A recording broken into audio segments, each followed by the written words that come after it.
Posisi dolar yang menguat dalam beberapa waktu terakhir begitu membuat rupiah Ya, cukup betah berada di atas level 16.000 per ya. dolar Amerika Serikat. Seperti apa mungkin dampak yang dirasakan oleh industri makanan dan juga minuman saat ini dengan penguatan dolar yang terjadi, Pak Adi?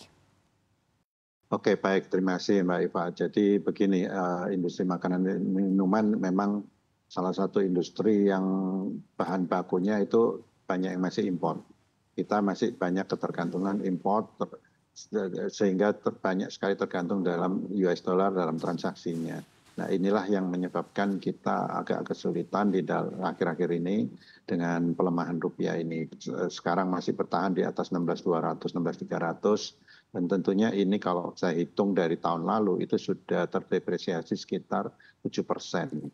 Oleh sebab itu ini sangat besar pengaruhnya terhadap harga pokok produksi kita. Nah, ini yang kita harus cermati dan kita harus waspadai. Karena kalau ini berlangsung terus-menerus tentunya kita tidak bisa menahan harga jual, harus kita pertimbangkan. Namun demikian kendala-kendala kita juga masih banyak, termasuk juga terkait dengan daya beli masyarakat. Ini yang juga menjadi pertimbangan kami. Jadi sekarang dalam kajian banyak perusahaan-perusahaan anggota kami yang terutama yang menengah besar yang saya tanya mereka masih mempertimbangkan untuk kedua hal tersebut. Ini yang terus dikaji dan mudah-mudahan pemerintah bisa segera mengambil kebijakan untuk mengintervensi sehingga bisa turun lagi di bawah 16. Baik, artinya tadi seperti yang Anda sampaikan begitu ya dengan harga bahan baku yang semakin tinggi begitu dengan penguatan dolar, sementara bahan baku juga masih banyak dari luar negeri ataupun juga importasi begitu. Nah di sisi lain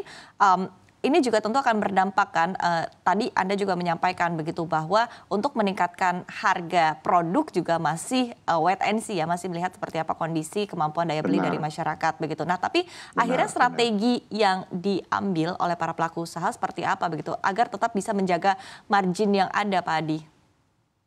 Ya, sebenarnya selain nilai tukar, kita juga banyak mengalami kendala di dalam transaksi global. Misalnya terkait dengan logistik internasional yang saat ini agak terganggu, eh, perjalanan barang juga lebih lama lagi dan juga biaya logistik naik 3 sampai 4 kali lipat untuk negara-negara tertentu. Nah, ini juga menyebabkan inventory kita harus kita atur sehingga nilai biaya inventory kita juga meningkat karena kita harus meningkatkan inventory kita. Nah, ini semua berpengaruh. Nah, kalau kita lihat ini kita perlu strategi yang cukup jitu dan terutama kita harus melihat di internal sendiri bagaimana kita bisa melakukan efisiensi.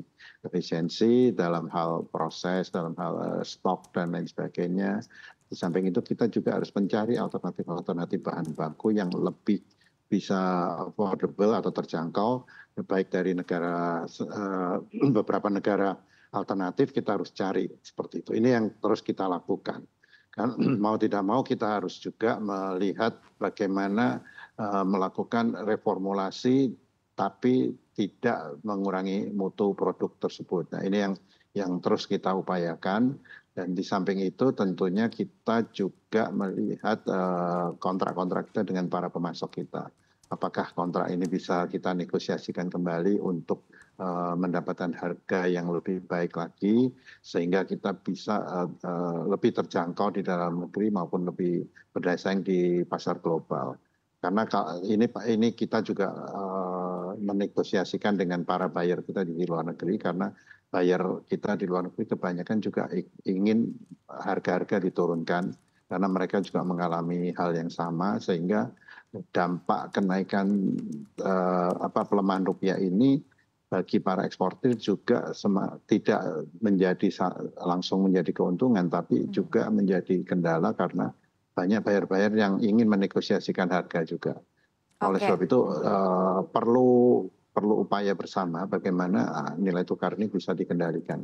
Oke, baik. Sembari langkah-langkah dan juga kebijakan terus akan dilakukan begitu ya oleh otoritas Benar. terkait, tapi di sisi lain juga tadi balik lagi kita akan melihat terus begitu seperti apa strategi yang bisa dilakukan oleh para pelaku usaha begitu untuk tetap bisa agile Ya, dalam kondisi ini, Pak Adi. Nah, tadi balik lagi ya ya. dengan cost yang meningkat. Tadi Anda mengatakan sekali lagi bukan hanya dari biaya bahan bakunya Ya, saja, tapi juga dari biaya logistik, inventory dan lain ya, sebagainya begitu. Sehingga akhirnya harus di cut cost-nya efisiensi dilakukan dalam hal lain. Nah, tapi timbang-timbang ini semua begitu, apakah efisiensi yang ya, sudah dilakukan cukup untuk menutupi cost yang lebih besar di aspek-aspek yang tadi Anda sebutkan begitu? Atau mau tidak mau sebetulnya ya. margin dari pelaku usaha ini cukup tergerus dalam kondisi yang ada saat ini, Pak Adi?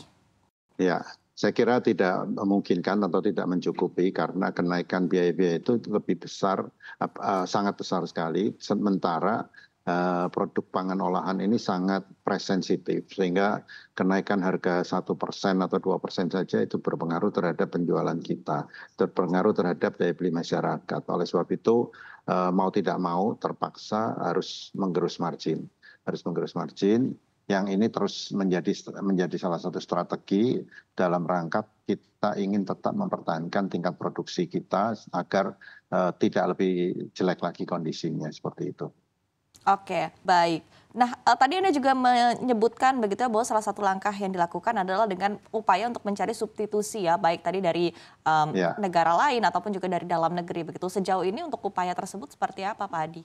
Cukup berhasilkah? ya sudah beberapa dilakukan dan terutama bahan baku pokok ya seperti gula, garam, kemudian susu yang cukup banyak import, kedelai dan lain sebagainya. Nah, saya lihat beberapa cukup efektif karena seperti misalnya gula kita bergantian di belahan dunia utara dan belahan dunia selatan ini panennya juga berbeda. Kita terus mengupayakan supaya bisa mendapatkan harga yang lebih baik lagi. Di samping itu juga kita terus mencari alternatif bahan baku yang dari negara-negara lain yang selama ini menjadi emerging country yang kita eksplor terus supaya bisa ini. Tapi memang tidak mudah memang karena pangan ini sangat tergantung dari kualitas, sangat tergantung dari selera, sangat tergantung dari spesifikasi mutu yang diharapkan. Jadi memang tidak mudah, butuh waktu, namun terus diupayakan. Saya kira ini beberapa cukup memberikan hasil dan terus kita lakukan.